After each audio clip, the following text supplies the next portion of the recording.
जनाब, स्वागत है आपका क्रैश कोर्सेज में। इस वीडियो में हम लोग प्लांट ग्रोथ एंड डेवलपमेंट के एनसीईआरटी एग्जाम्पलर प्रॉब्लम्स को डिस्कस करेंगे। एनसीईआरटी एग्जाम्पलर प्रॉब्लम्स नीट के लिए काफ़ी इंपॉर्टेंट होते हैं क्योंकि same to same questions NEET में पूछे जाते हैं। चलिए स्टार्ट करते हैं फर्स्ट क्वेश्चन से। First question is ethylene is used for retarding ripening of tomatoes, hastening of ripening of fruits, slowing down ripening of apples, both B and C. तो ethylene का यूज़ किस लिए किया जाता है? तो जैसा कि हम जानते हैं इथाइलिन क्या है, फ्रूट राइपनिंग हार्मोन है। ओके, राइपनिंग को हमेशा इंक्रीज करना हो तो हम इथाइलिन का यूज करते हैं। तो राइट ऑप्शन क्या हो जाएगा? B, hastening of ripening of fruits, ripening के रेट को इंक्रीज करने के लिए। रिटार्डिंग के लिए नहीं, ना ही स्लोइंग डाउन के लिए। तो करेक्ट ऑप्शन क्या हो जाएगा? बी, फ्रूट राइपनिंग हार्मोन है ethylene. Second question, coconut milk content, coconut milk में कौन सा प्लांट ग्रोथ रेगुलेटर प्रेजेंट होता है? ABA, auxin, cytokinin, gibberellin. तो इसका सही आंसर होगा साइटोकाइनिन। कोकोनट मिल्क में क्या होता है? साइटोकाइनिन प्रेजेंट होता है जो कि रैपिड सेल डिवीजन कराता है। Okay, now third question, the effect of apical dominance can be overcome by which of the flowing hormone. Apical dominance के इफेक्ट को हम इनमें से कौन सा हार्मोन के द्वारा ओवरकम कर सकते हैं? आइए, ethylene, gibberellin, cytokinin. So students, हम जानते हैं एपिकल डोमिनेंस कौन कराता है? ऑक्जीन। ओके, आइए अब इसे ओवरकम करने के लिए हम क्या यूज़ करते हैं? साइटोकाइनिन। साइटोकाइनिन क्या करता है? लेटरल बर्ड्स के ग्रोथ को इंक्रीज करता है। ठीक है, लेटरल बर्ड्स के ग्रोथ को इंक्रीज करता है, जबकि ऑक्जीन क्या करता है? एपिकल बर्ड्स के ग्रोथ को इंक्रीज करता है। ओके, तो हमें ये इंपॉर्टेंट है, काफ़ी इंपॉर्टेंट क्वेश्चन है। क्वेश्चन नंबर 3 नीट में बहुत बार पूछा गया है कि एपिकल डोमिनेंस को ओवरकम करने के लिए हम कौन से प्लांट हार्मोन का यूज़ करते हैं? Cytokinin. Okay, next question number 4, इससे भी काफ़ी क्वेश्चंस पूछे गए हैं नीट में। क्वेश्चन नंबर 4 बेसिकली हमें मैच करना है, मैच द फॉलोइंग। इधर हार्मोन है एक तरफ कॉलम ए में, कॉलम बी में हमें उनसे रिलेटेड कुछ फीचर्स हैं। ओके, फर्स्ट देखते हैं कॉलम बी में हेयरिंग स्पर्म डीएनए। तो हेयरिंग स्पर्म डीएनए हम जानते हैं साइटोकाइनिन का डिस्कवरी किया गया था हेयरिंग स्पर्म डीएनए से।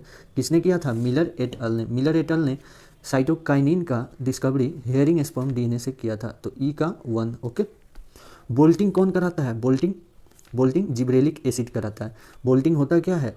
फ्लॉरिंग से ठीक पहले या रिप्रोडक्शन से ठीक पहले इंटरनोडल इलोंगेशन को इंक्रीज कर देता है 5 to 6 times. Okay, 5 to 6 times internode के बीच का जो लेंथ होता है उसे इलोंगेट कर देता है जिब्रेलिक एसिड। इसे ही बोल्टिंग कहते हैं। तो जिब्रेलिक एसिड क्या करता है? बोल्टिंग। स्टोमेटल क्लोजर, स्टोमेटा को क्लोज कौन कराता है? अनफेवरेबल कंडीशन में, इमरजेंसी कंडीशन में स्टोमेटा को क्लोज कराता है abscisic acid. Okay, next weed free lawns. तो वीडिसाइड के रूप में हम किसे यूज करते हैं? ऑक्जीन को। ऑक्जीन क्या करता है? डाइकॉट वीड को किल करता है। ओके, तो डाइकॉट वीड को किल करने के लिए हम यूज करते हैं ऑक्जीन। आइए, ओके, ए का 4। Ethylene ripening of fruits, fruit ripening hormone कौन सा होता है? इथाइलिन। तो सिंपली मैच कर लेंगे, ए का 4, बी का क्या है? 3, सी का 5 एंड डी का 2 एंड ई का 1। तो करेक्ट ऑप्शन क्या हो जाएगा? Option A. 5 पे आएंगे। Apples are generally wrapped in waxed paper to prevent sunlight for changing its color.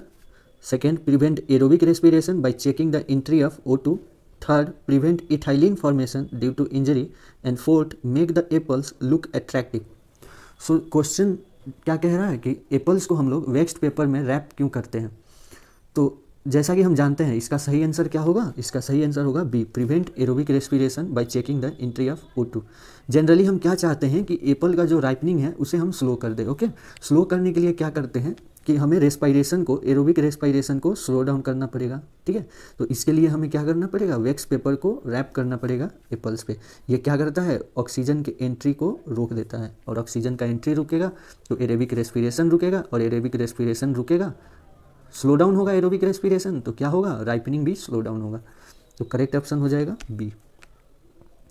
Ripening, अच्छा राइपनिंग क्या होता है? जनरली हम जानते हैं राइपनिंग के समय क्या होता है, इथाइलिन हार्मोन रिलीज होता है, और इथाइलिन जनरली क्या करता है, रेट ऑफ रेस्पिरेशन को इंक्रीज कर देता है, ठीक है, जिसे हम क्या बोलते हैं, क्लाइमेक्टिक रेस्पिरेटरी। ओके, तो रेट ऑफ रेस्पिरेशन को इंक्रीज कर देता है, तो इससे क्या होगा, कम्प्लेक्स कार्बोहाइड्रेट सिंपल कार्बोहाइड्रेट में बदल जाते हैं, और सेल वॉल क्या हो जाता है, सॉफ्ट, सेल वॉल सॉफ्ट हो गया, मतलब कि राइपनिंग इंक्रीज हो जाता है। चलिए next question number 6, growth can be measured in various ways, which of these can be used as parameters to measure growth.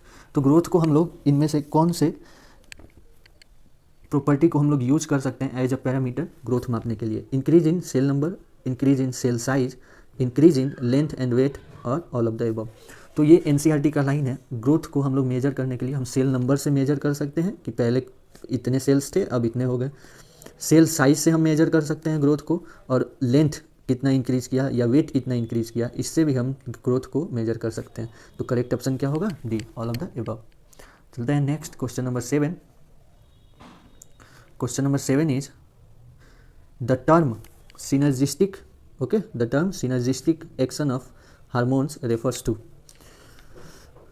जो टर्म होता है सिनर्जिस्टिक एक्शन ऑफ हार्मोन, ये बेसिकली हम किसे रेफर करते हैं, मैं पहले बता दूं, दो टाइप का एक्शन होता है, एक सिनर्जिस्टिक और एक एंटागोनिस्टिक। ओके, एक एंटागोनिस्टिक और एक सिनर्जिस्टिक।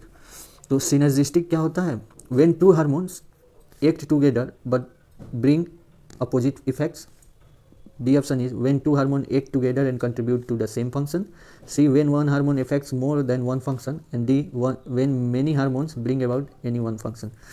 तो इसका करेक्ट ऑप्शन क्या होगा, बी, इसका सही जवाब होगा B, when two hormone act together and contribute to the same function.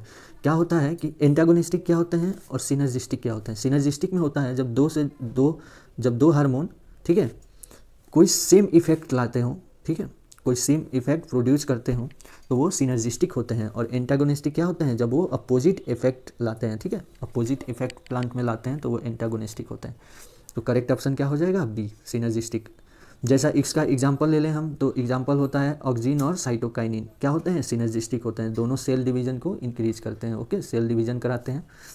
चलिए नेक्स्ट क्वेश्चन लेते हैं, question number 8, plasticity in plant growth means that. Plasticity, आप एनसीईआरटी पढ़े हो तो एनसीईआरटी का ही लाइन है, प्लास्टिसिटी किसे कहते हैं, बेसिकली प्लास्टिसिटी का प्लांट ग्रोथ में क्या मतलब होता है।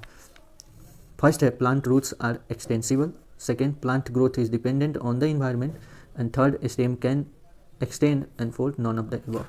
तो हम प्लास्टिसिटी जानते हैं कि प्लांट क्या करते हैं, डिफरेंट इन्वायरमेंट में या डिफरेंट फेजेज ऑफ लाइफ में डिफरेंट स्ट्रक्चर का उनमें ग्रोथ होता है, okay, different type of structures का ग्रोथ होता है, इसे ही हम क्या कहते हैं, प्लास्टिसिटी। तो क्या हो जाएगा, plant growth is dependent on the environment. इसका एग्जाम्पल क्या होगा, इन्वायरमेंटल हेट्रोफिली होता है बटर कप में, बटर कप में क्या होता है कि जो टेरेशियल हैबिटेट होता है और एक्वेटिक हैबिटेट में, बटर कप अगर टेरेशियल हैबिटेट में है तो लीफ का शेप अलग होता है, और एक्वेटिक हैबिटेट में है तो लीफ का शेप अलग होता है। तो ये भी क्वेश्चन पूछा गया है कि इन्वायरमेंटल हेट्रोफिली किस में देखा जाता है, बटर कप में। तो बटर कप के लीफ का शेप डिपेंड करता है किस पे, इन्वायरमेंट पे, कि वह एक्वेटिक हैबिटेट में है या फिर टेरेशियल हैबिटेट में। क्वेश्चन नंबर 9 पे अब चलेंगे। Question number